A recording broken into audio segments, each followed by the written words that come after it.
guys are going to be doing in the upcoming few days in this class. So the first 3 days, you guys have strictly been working on what we call the front end, or the client side, which means that you're operating by looking at your own browser to see what's going on. You'll open up your browser, and you'll go to some link, and then you'll see something. That means you're working on the client side because you're looking at what you can see visually. Next few days, we're not going to be working, we're going to be working a little bit on the client side, but what we're going to be focusing on is things that are happening in the background. The things that are happening far, far away, or I'm going to show you how to do it on your own machine. But these are the servers and the databases. And we're also going to be talking about how do we have users in the system, which is authentication. And then it's the end. Just kidding, you have next week as well. So, what is a server?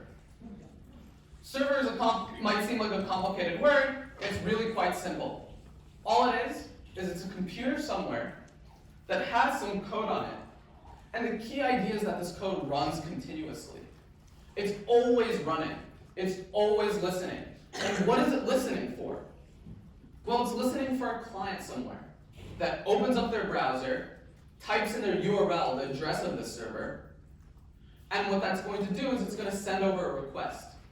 And all that code is doing in the server side is waiting for that request so it can give back a response.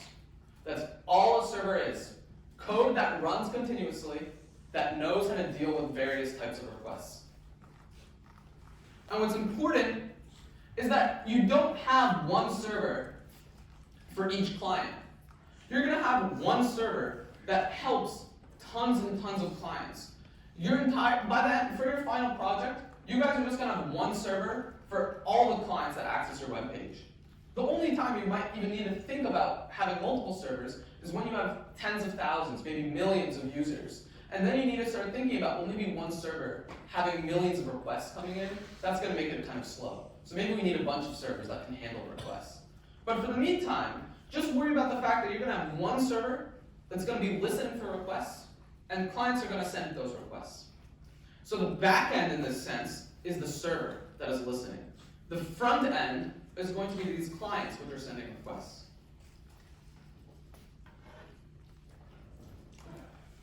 Let's go a little bit over why we need a server in the first place. So there's 3 kind of key reasons. The first one is probably the most important.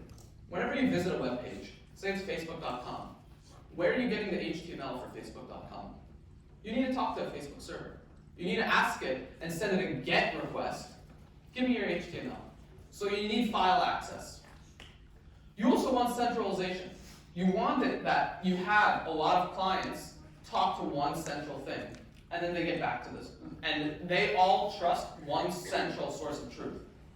So that's another reason for a server. Additionally, you're going to need security. Say that you have some important information that you don't want clients to see in your code. Well, you want to put that code on your server.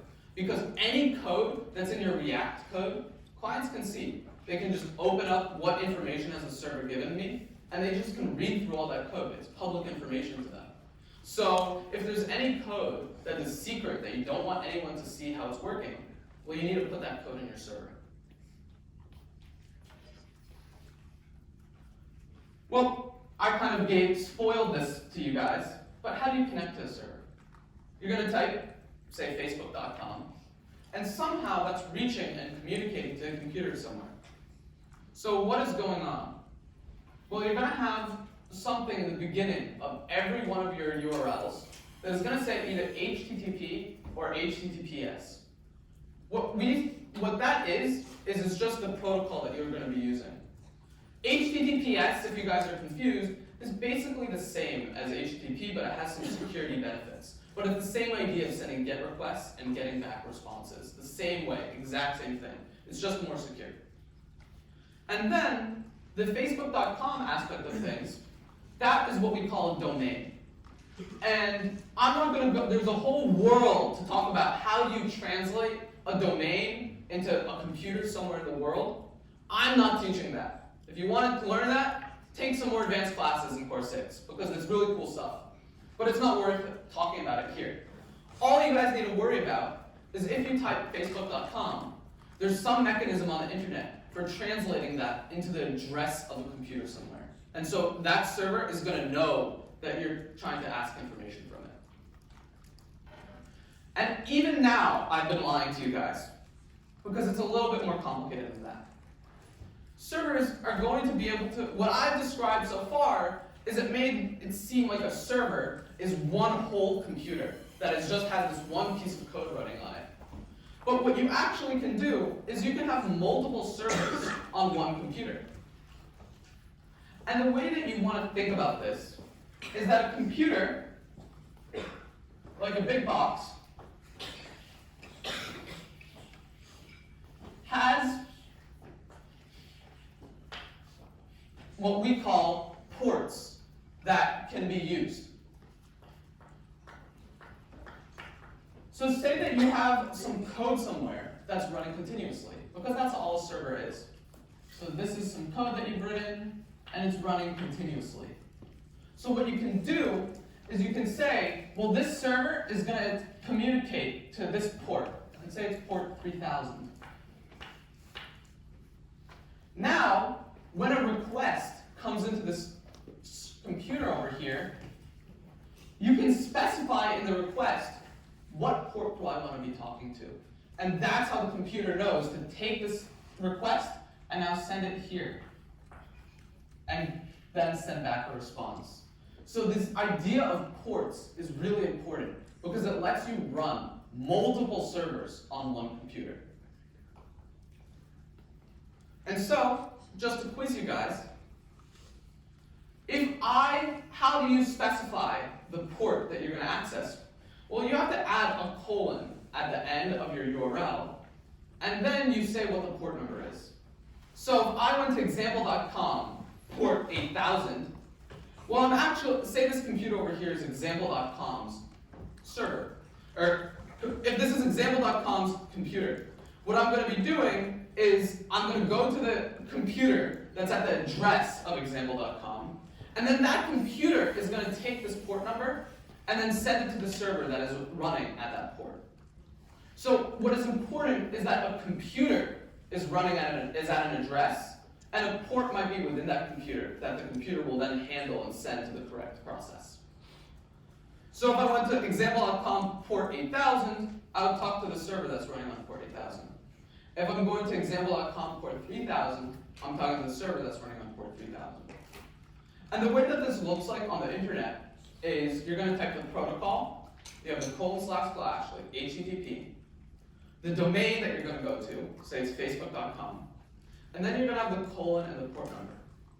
And you always have this. And now I know you guys must be thinking, well, you say you always have this, but you literally just showed an example of facebook.com where I didn't specify a port number and the website loaded for me. And actually, anytime I use the internet, I don't specify a port number, but it still seems like the world is working for me. Why don't I need to specify port numbers there? So the key idea is that on the internet, certain ports are used by default. So what I mean by that is if you go to facebook.com, HTTP traffic by default works on port 80. And you're always going to be going to Facebook's computer, and it's just going to take your request and send it to the server that's running on port 80. Even if you don't specify the port number. What if you go to HTTPS? Well, Facebook's going to look at the protocol. It's going to see what your protocol is, and it's actually going to send it to a port. It's actually, the strict number is 443. Can anyone raise their hand here if they've used SSH before? If they've used it? SSH runs on port 22, always. You can specify, by default, you can specify a different port if you want, but if you type SSH and some computer's address, you're always just going to talk to that computer at port 22. There's just certain things which are done by default, and that's important to know.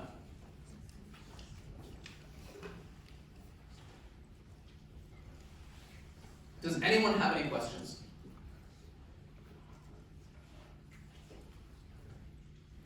Someone must have something. No one has something? Then I'm shocked. I'm probably doing a terrible job. All right, abominant, let's go. So, using your own machine as a server. So this is something that you guys are going to be doing when you're developing your website. Clearly, it's going to be great if you had some server somewhere out in the world that was running all your code for you. And you guys will have this at some point. But currently, for the meantime, when you're making your website, you want to be able to make changes very quickly and be able to see those changes in action. And so, you're going to want to use your own computer as a server. Your computer can run server code. Any computer can run server code. Server code is actually just going to be, as you're going to see, it's just going to be some simple code in any language that you want that runs continuously and attaches to a port. Remember how I mentioned Facebook.com is going to give you the address of the computer that has Facebook? Well, if you type localhost into your URL in your Chrome browser, it's going to know to talk to your own computer. So if you type in localhost into the user URL, you're always going to talk to your own machine. And so, for example, if I opened up Google Chrome, I went to HTTP localhost 3000, I would talk to the server that's running on my computer at port 3000. And if I went to localhost 8000, I would now talk to a different server that's running on port 8000. Does anyone have any questions about this part? Because localhost is a little bit confusing. All right. So there's a lot of options in what you're going to write a server in. You can write it in Python, you can write it in Java, you can write it in JavaScript. Even within one language, there's a lot of options. There's Flask, there's Django, there's even more things from Python. And there's the same thing for all of these languages. But my mentality is you guys are already learning 3 fucking languages, why add another one? So we're going to stick with JavaScript. So we're going to be teaching JavaScript to you guys. But the thing is we're going to need more than just express.js. Because the thing is right now, we need some tool to be able to run JavaScript code on our computer. And what that means is, right now your browser, if you open up some web page, it knows how to run JavaScript code. Because it's just built into the browser's system itself how to run JavaScript and how to interpret it. But if you have a file on your computer that's just some JavaScript file, how does your computer know how to run it? For Python, you basically type in like Python and the name of the file and it knows how to run it. But for JavaScript, what are we going to use? Well, we're going to use something called Node. And Node allows you to be able to run JavaScript code on your own computer. That's what Node does. And we're going to be using something called Express. And Express is going to allow you to structure your JavaScript code in a way that's useful for servers. So Express is really focused around writing server code, and Node is just running JavaScript. So you can make a JavaScript program that just prints out, I don't know, your favorite number. You run Node and that file name, and it's just going to print out your favorite number. But that's not going to do anything if you want to build a server. You're going to need some extra tools if you want to make a server. And so we're going to use Express for that.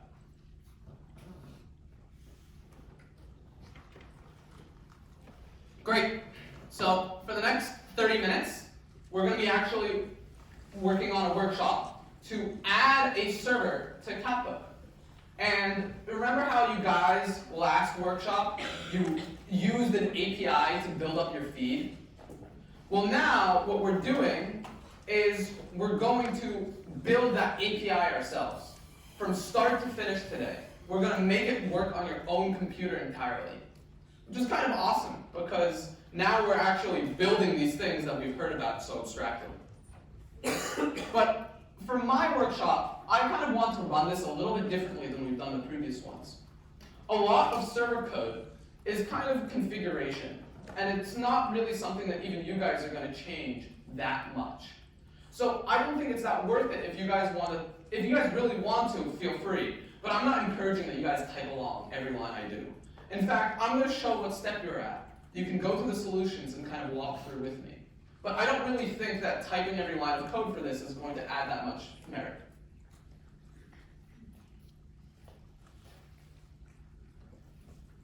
First things first, there's a command line tool.